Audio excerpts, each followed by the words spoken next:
Back to another episode of car talk. हमारे viewer है मोहम्मद जावेद साहब सऊदी अरब से। वो कह रहे हैं कि मैंने वहाँ पे सऊदी अरब के अंदर 20 साल नौकरी की थी। उसके बाद मैं अपनी जो इन्वेस्टमेंट मेरे पास कुछ जमा थी, अर्निंग्स थी, वो मैं लेके पाकिस्तान आ गया था आज से 2 साल पहले। उन्होंने फैसलाबाद के अंदर 3 घर बना के सेल किए 3-3 मरले के। अब वो कह रहे हैं कि मैंने उस पर प्रॉफिट ज़रा नॉर्मल से ही रखा था ताकि वो जल्दी सेल हो जाए, और मैंने अच्छा बनाया था। तो जो उन्होंने लिया है उन्होंने बड़ा पसंद भी किया, और उन्होंने कह रहे हैं कि मेरा जल्दी जल्दी वो सेल हो गया, मुझे अच्छा उसके ऊपर रीजनेबल प्रॉफिट थोड़ा बहुत मिल गया। अब वो कह रहे हैं कि मेरे पास आगे इतना वो है नहीं बजट कि मैं ज़्यादा घर बना सकूँ, लेकिन मैं चाहता हूँ कि मैं ज़्यादा घर बनाऊँ, मतलब 15-20 घर एक साथ बनाऊँ मैं।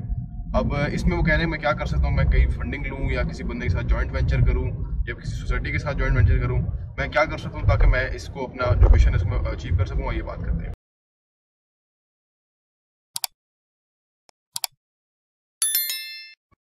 बिस्मिल्लाहिर्रहमानिर्रहीम, अस्सलाम वालेकुम रहमतुल्लाहि व बरकातहू। देखिए जी, आप माशाल्लाह से काम में चल पड़े हैं, और जो जहाँ तक बात है फंडिंग की, बिल्कुल आप इन्वेस्टर्स ले सकते हैं, लेकिन इन्वेस्टर का याद रखिएगा कि आपको प्रॉफिट शेयर करना पड़ेगा। पहले ही आपने नॉर्मल एक प्रॉफिट पे चीज़ करी है, और दूसरा अब आप जब किसी को बुलाएंगे तो फिर प्रॉफिट और आपका कट हो जाएगा। लेकिन इस केस में आप कह रहे हैं कि मैं 10-20 घर बनाऊँ 3 की बजाय, तो वो उस हिसाब से फिजिबल होगा।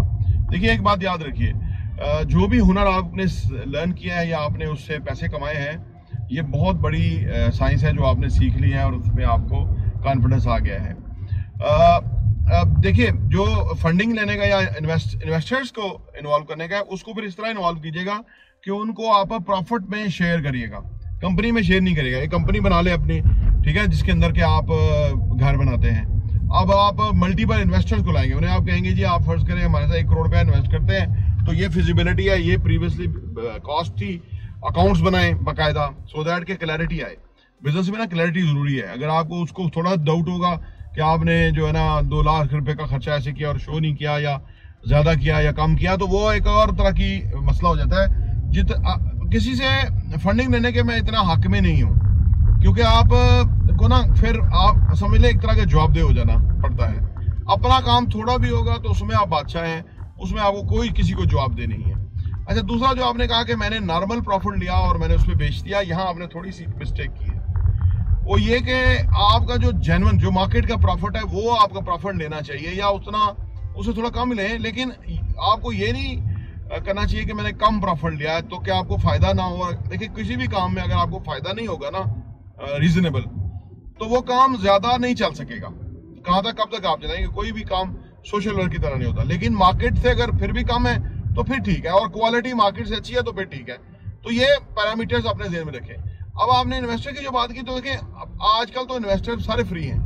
उसकी वजह यह है कि इन्वेस्टर ना उस वक्त वहाँ पैसा लगाता है जहाँ उसको श्योरिटी होती है कि इसमें गारंटेड प्रॉफिट हो। जैसे हमारे प्रोजेक्ट के अंदर लोग इन्वेस्ट करते हैं, तो उसमें हमें पता होता है कि हम ऑलरेडी रेट कम रखा हुआ है, और 6 महीने साल में रेट भी बढ़ जाना है, और ऑलरेडी मार्जिन उनको बाइंग में मिला हुआ है, तो लिहाजा हमें पता होता है कि उनकी फायदा है।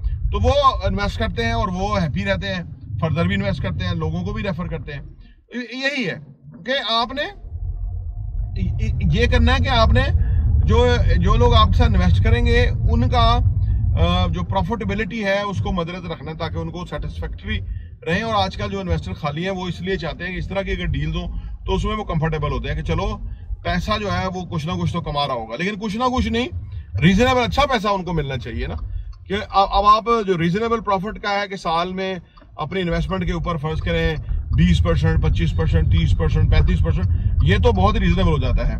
इससे भी ज्यादा प्रॉफिट कमाया जा सकता है। अच्छा, फिर घर बनाने वाले काम में ना काफी, क्योंकि आपकी इन्वेस्टमेंट इन्वॉल्व हो जाती है, हर चीज आप खरीदते हैं, तो बाइंग में भी आप उधर से भी आप बेनिफिट ले सकते हैं, कोई अच्छी डील्स उठा सकते हैं जो घर में लगेगा, तो उससे आपको मार्जिन मिलेगा। फिर प्लॉट जो खरीदते हैं घर बनाने के लिए, वो भी आप कोई अच्छे रेट पे मिल सकते हैं। अगर इकट्ठे लेंगे तो फिर और भी रिजर्व रेट हो जाएगा, या जहाँ आप खरीदेंगे, जो भी खरीदारी करेंगे उसके ऊपर भी आपको एक सर्टेन मार्जिन मिलेगा, उसको और आपका राइट भी है, वो मिलना भी चाहिए आप।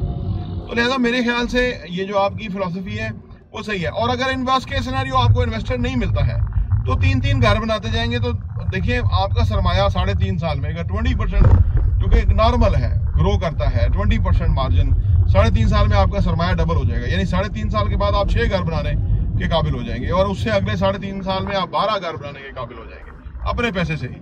तो वो भी बुरा नहीं है। दुनिया भर में जो बड़े बड़े बिजनेस जिन्होंने खड़े किए ना, वो उन्होंने छोटे सरमाए से काम किया। उसमें फायदा ये रहता है कि आपको ना आपके अखराजात नहीं होते, आपका खर्चा कंट्रोल रहता है, आपकी जो फिजिबिलिटी है वो कंट्रोल रहती है और आप उसमें ज़्यादा बेहतर ग्रो करते हैं। सम टाइम बंदे के पास सरमाया ज़्यादा आ जाए तो अखराजात बढ़ जाते हैं और वो चीज़ें आउट ऑफ कंट्रोल हो जाती हैं। तो मेरे ख्याल से कुछ चंद तजावीज़ हैं आपके हवाले से। बाकी आप अगर और कोई इश्यूज आया, चीज़ें आई तो वो ज़रूर डिस्कस कीजिएगा, क्योंकि बहुत सारे लोग जो है वो घरों के बिजनेस में आना चाहते हैं कि वो घर बनाएंगे, बेचेंगे। और इससे अगला स्टेज, घर बना के बेचने से अगली स्टेज कंस्ट्रक्शन, बिल्डिंग की कंस्ट्रक्शन है कि जिसमें अपार्टमेंट बिल्डिंग हो या कमर्शियल, नीचे शॉप्स हो, ऊपर अपार्टमेंट हो।